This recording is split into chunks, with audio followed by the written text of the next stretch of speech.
noticias nacionales e internacionales, deportes, cultura, análisis, política, videos musicales y más. Punto de vista TV Show con Henry Almonte, con Henry Almonte. Punto de vista TV Show con Henry Almonte, con Henry Almonte. Bueno, señores, en la parte final del programa, como siempre dice, que lo mejor se deja para último, y es precisamente un gran honor darle la bienvenida a una persona que va a estar acompañándonos de vez en cuando, hablando sobre temas diversos, principalmente lo que tiene que ver la política internacional, pero también la política de los Estados Unidos de Norteamérica. Así que es un honor para mí darle la bienvenida al buen amigo Nelson Lara, de Venezuela para el mundo. Gracias, Henry.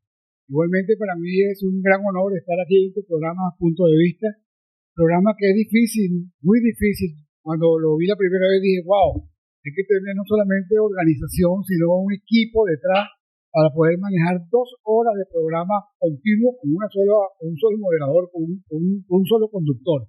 Y eso te hace a ti, de alguna manera, ser un profesional muy un honor para Dominicana y para nosotros aquí en Nueva York.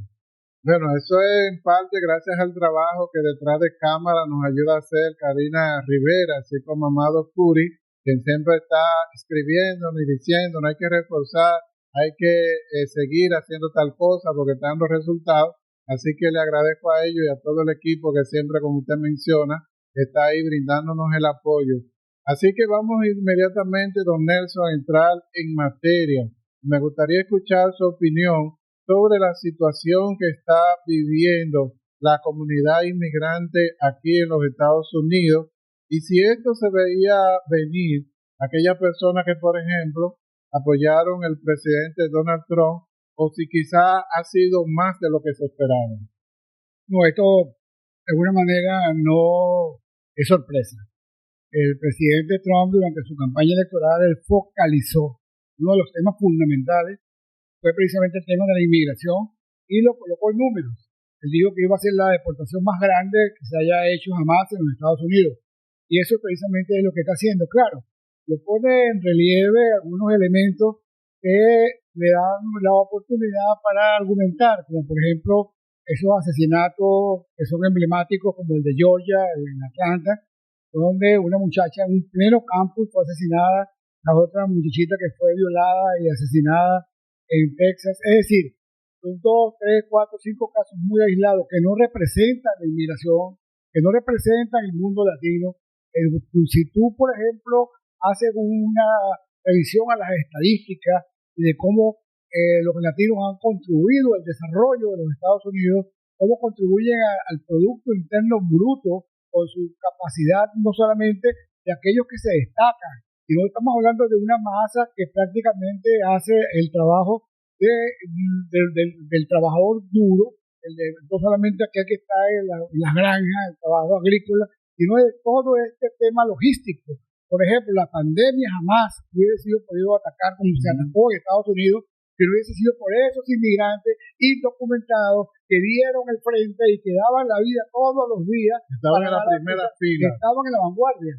Y esos son esos anónimos que de repente por ser anónimos en momentos como estos sufren, porque no tienen de repente la capacidad para haber podido tener la oportunidad de lograr una green card y luego una ciudadanía, sino que se queda un poco precisamente con la angustia de enviar un dinerito a sus casas, a sus respectivos países, y no les da el presupuesto como para poder organizarse en una capacidad suficiente para pagar un buen abogado que lo lleve por un buen camino. Además, estamos hablando de familias. Henry, estamos hablando de familias, no estamos hablando de una persona, estamos hablando de un hombre que depende de una mujer que trabaja, que los niños están siendo cuidados por nani. Es decir, estamos hablando de toda una tragedia que Estados Unidos no se la merece. Además, este país fue hecho con inmigrantes.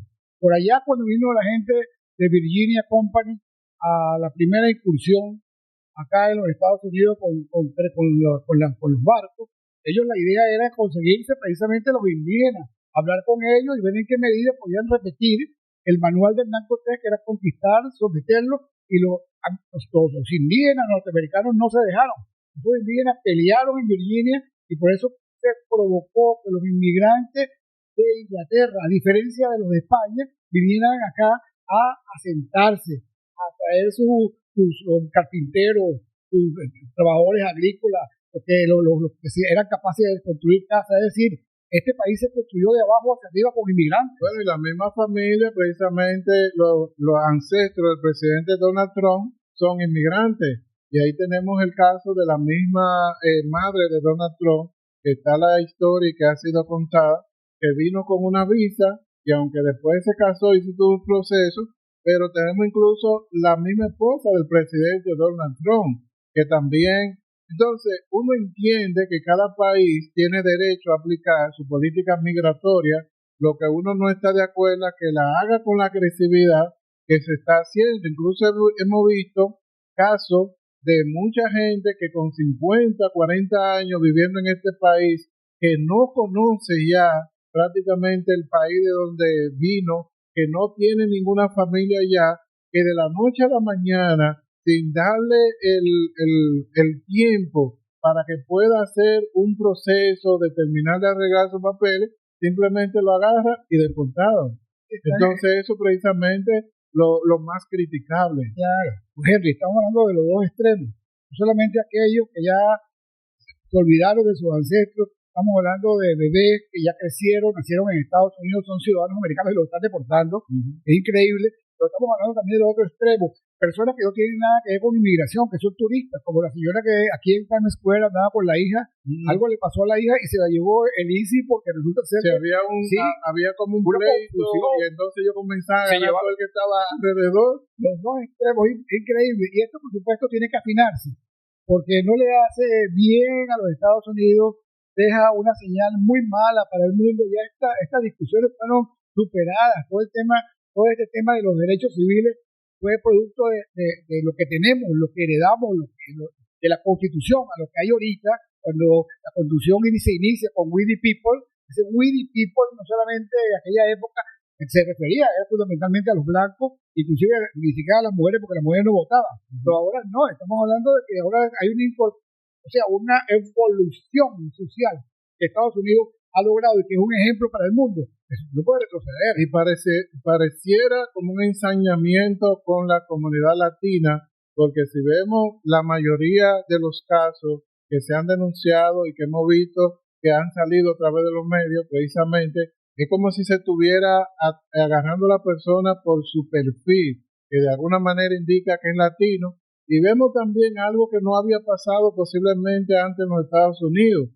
Gente que va a cumplir con su proceso que tiene en una corte determinada de inmigración y sin mayor explicación, muchas veces, en la mayoría de los casos, gente que no tiene antecedentes, lo agarran, lo someten y posiblemente ya para deportarlo. Sí, este es un tema legal de mucha profundidad. Hay un libro que fue escrito recientemente que confronta el textualismo versus el pragmatismo. Y precisamente lo que hace es que trata de confrontar esas dos cosas, porque esas dos cosas dejan en el medio un vacío. Entonces ese vacío provoca ese tipo de decisiones. Porque uno puede tomar decisiones en base a suposiciones o a reglas sobrevenidas. Por ejemplo, haber tomado aquella ley del siglo XVIII para expulsar inclusive ciudadanos americanos para las cárceles de El Salvador. Eso realmente no tiene asidero.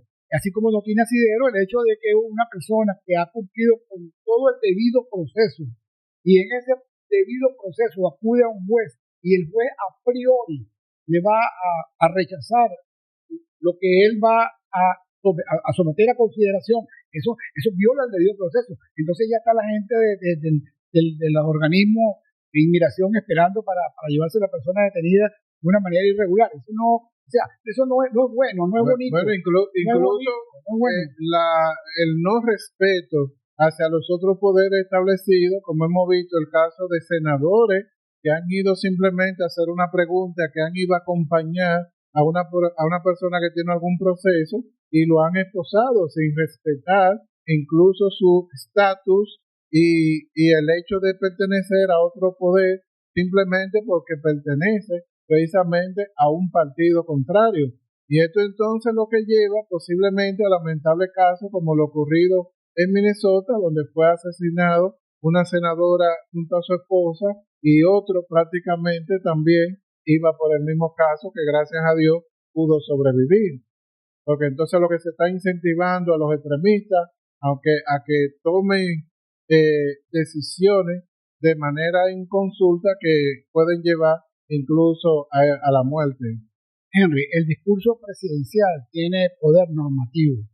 A veces una afirmación del presidente o una sugerencia o un camino que él plantee, independientemente si está autorizado o no, eso muchas personas lo toman como algo legal, como algo que se puede hacer. Y eso precisamente es lo que ocurre.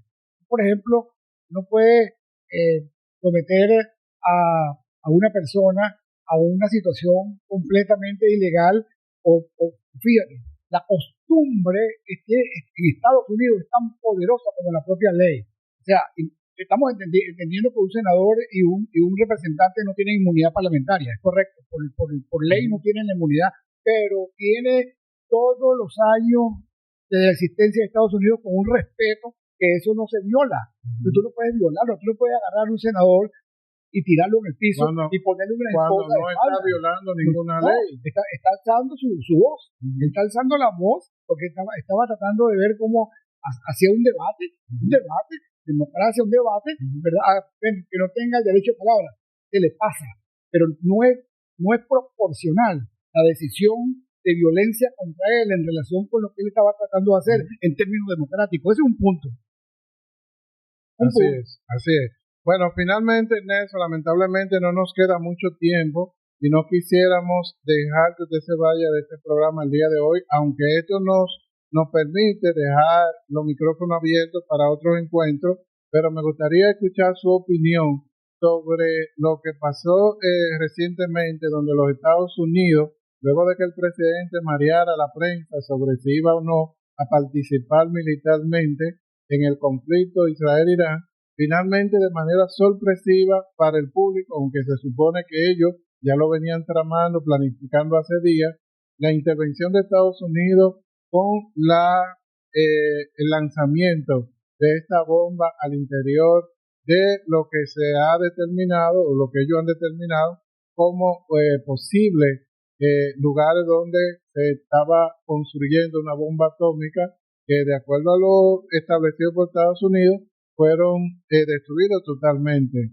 ¿Cómo usted opina sobre lo que pasó? Lo que ocurrió es la crónica de una decisión anunciada.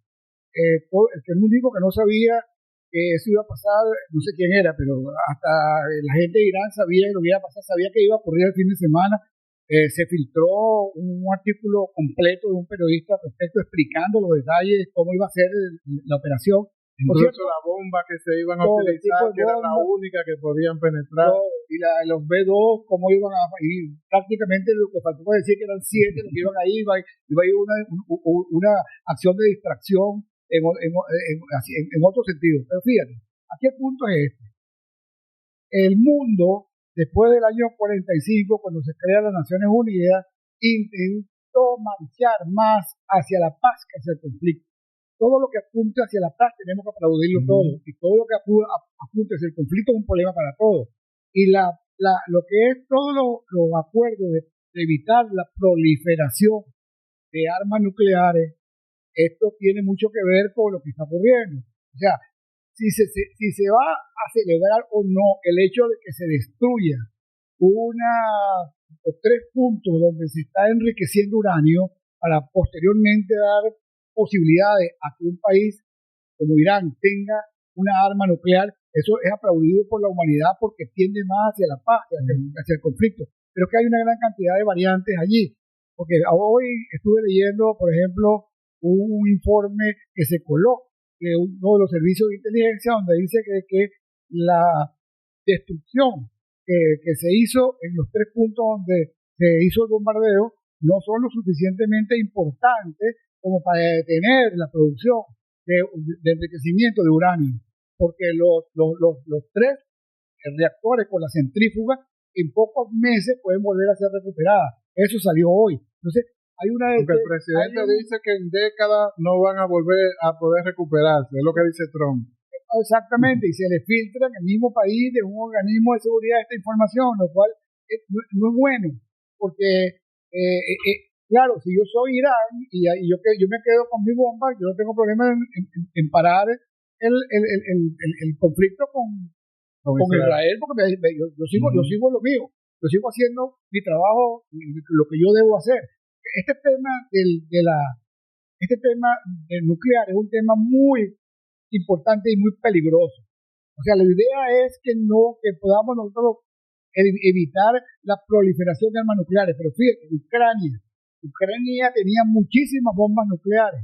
Ucrania, cuando se cae la Unión Soviética, en el memorándum de Budapest, Ucrania toma la decisión de deshacerse de todo el arsenal nuclear y entregárselo a Rusia para que, en base a esa paz, pudieran ellos ser protegidos por Rusia y fue atacada por Rusia. Y mire entonces es decir, que el incentivo de que tienen todos los países es construir una bomba atómica, lo cual es muy malo. Bueno, lamentablemente no tenemos tiempo para más, pero como mencioné, Nelson, esto nos permite dejar los micrófonos abiertos para un próximo encuentro, otra conversación, donde podamos seguir profundizando sobre estos importantes temas, y le doy las gracias por su valioso tiempo. Gracias, Henry, igualmente a Karina y a Amado, que son, como tú dices, los que mandan detrás, los que articulan absolutamente todo. Lo que tienen la batuta. Sí, señor. Sí, señor. Bueno, señores, como mencioné, lamentablemente no tenemos tiempo para más.